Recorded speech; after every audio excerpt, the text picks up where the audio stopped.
Morning आशाताई. तर तुम्हा सर्वांचं स्वागत आहे परत एकदा तुमच्या स्वतःच्या हक्काच्या अशा आपल्या ज्ञानप्रबोधिनी यूट्यूब चॅनलमध्ये. तर मैत्रिणींनो, हा जो डिसेंबर 2025 सध्याला चालू आहे, तर त्या महिन्यातील जी काही VHNDची बैठक आपण घेतो किंवा VHND सत्र वगैरे आपण आयोजित करतो, तर त्याचं प्रोसिडिंग वगैरे कशा प्रकारे लिहायचं आणि या प्रोसिडिंगमध्ये कुठल्या प्रकारची माहिती किंवा या VHND बैठकीमध्ये कुठल्या प्रकारची माहिती आपण उपस्थितांना देणार आहोत किंवा कोणत्या लोकांना या VHND साठी आपण बोलवणार आहोत किंवा जे काही आपलं विलेज हेल्थ न्यूट्रिशन डे किंवा ग्राम आरोग्य व पोषण दिवस आहे तो कशा प्रकारे साजरा वगैरे करायचा, आहार प्रात्यक्षिक कशा प्रकारे बनवायचं, तर या सर्वांची माहिती तुम्हाला या व्हिडिओच्या माध्यमातून मिळणार आहे. त्यामुळे तुम्ही जर एक आशा स्वयंसेविका असा किंवा अंगणवाडी ताई वगैरे असा तरी देखील तुम्हाला CHO असा, ANM असा, तुम्हाला हे जे काही प्रोसिडिंग आहे किंवा हा जो काही विषय आहे तर ते तुम्हाला तुमच्या कामामध्ये किंवा प्रोसिडिंगमध्ये लिहिण्यासाठी नक्कीच उपयुक्त अशी ठरणारी माहिती असणार आहे आशाताई.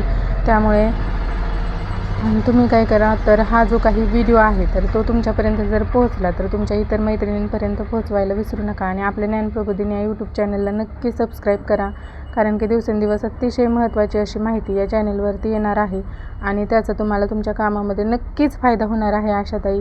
चला तर मग जराही वेळ न घालवता सुरू करू आपण आपला आजचा व्हिडिओ.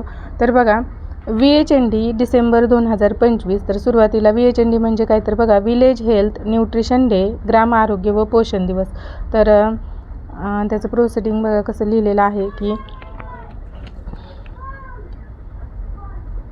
तर हे मी रफमध्ये लिहिलेलं आहे कारण की ही VHNDचं सत्र वगैरे आहे तर ते आमचं अजून झालेलं नाही. तर बघा कशा प्रकारे मी हे लिहिलेलं आहे, याचाच फायदा तुम्हाला देखील होणार आहे. तर बघा, आज दिनांक 11/12/2025 रोजी उपकेंद्र वीट येथे ग्राम आरोग्य व पोषण दिवस VHND साजरा करण्यात आला. यामध्ये 0 ते 5 बालके, गरोदर व स्तनदा माता, BP शुगर, कोमॉर्बिड तसेच 10 ते 16 किशोरी मुली यांना बोलावून 0 ते 5 व गरोदर माता यांचे आणि 10 व 16 वर्ष किशोरींचे लसीकरण पूर्ण करून घेण्यात आले. योगासनाचे महत्त्व सांगून पुढील प्रमाणे मार्गदर्शन करण्यात आले. तर बघा, तसेच BP शुगर, कोमॉर्बिड लोकांची तसेच गरोदर महिलांची चेकअप करून त्यांना व इतर उपस्थितांना आहार व लसीकरण विषयक समुपदेशन करण्यात आले. आहारात मोसमी फळे, हिरव्या पालेभाज्या, डाळी, दूध, अंडी यांचा समावेश करण्यास सांगितले. तसेच बालकास 6 महिने निव्वळ स्तनपान आणि 6 महिन्यानंतर स्तनपानासह पूरक आहार देण्यासही सांगण्यात आले व बालकांचे वेळेवर वयोगटानुसार लसीकरण पूर्ण करून घेण्याचा सल्लाही देऊन पुढील लसीकरणाचे मुख्य 4 संदेश देण्यात आले.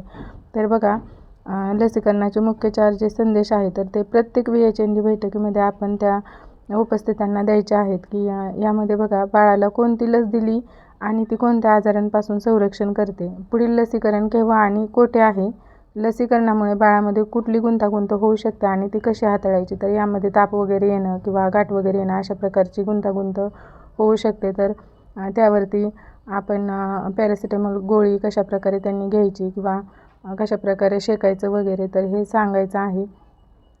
त्यानंतर बघा, लसीकरण कार्ड सांभाळून ठेवणे आणि पुढील लसीकरणावेळी घेऊन येणे हे देखील अतिशय महत्त्वाचं आहे, कारण जे बाळाचं लसीकरण वगैरे झालेले आहे तर त्याची नोंद आपल्या त्या लसीकरण किंवा MPC कार्डमध्ये असणार आहे. त्यामुळे ते कार्ड सांभाळून ठेवून पुढच्या लसीकरणावेळी घेऊन येण्याचा सल्लाही आपण त्यांना द्यायचा आहे. तर त्यानंतर बघा, आहार प्रात्यक्षिक. तर हाच VHNDचा मुख्य गाभा आहे. तर यामध्ये बघा काय करायचं आहे, तर मेथीचे लाडू बनवण्याचे प्रात्यक्षिक करून दाखवण्यात आले.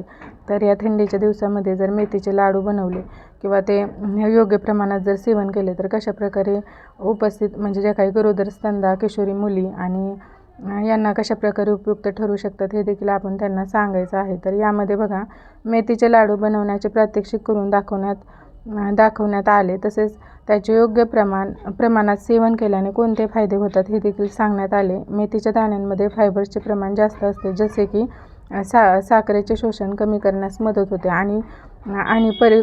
आणि परिपूर्णास प्रोत्साहन देते. वजन किंवा रक्तातील साखरेची पातळी नियंत्रित होते. शिवाय पचनासही मदत करते, म्हणून तुमच्या चयापचय क्रियेला नैसर्गिक चालना देते. तर अशा प्रकारे मेथीचे लाडू जे काही आहे तर ते खूप महत्त्वाचे आणि आहारात त्याचा समावेश करणं अतिशय महत्त्वाचं आहे असं आपण उपस्थितांना पटवून सांगायचं आहे. ते कशाप्रकारे किती प्रमाणात साहित्य वगैरे वापरून बनवायचं हे देखील त्यांना बनवून दाखवायचं आहे. तर हा जर व्हिडिओ आवडला आणि इतर टॉपिकवरती व्हिडिओ हवा असेल तर कमेंट नक्की करा. आशाताई धन्यवाद.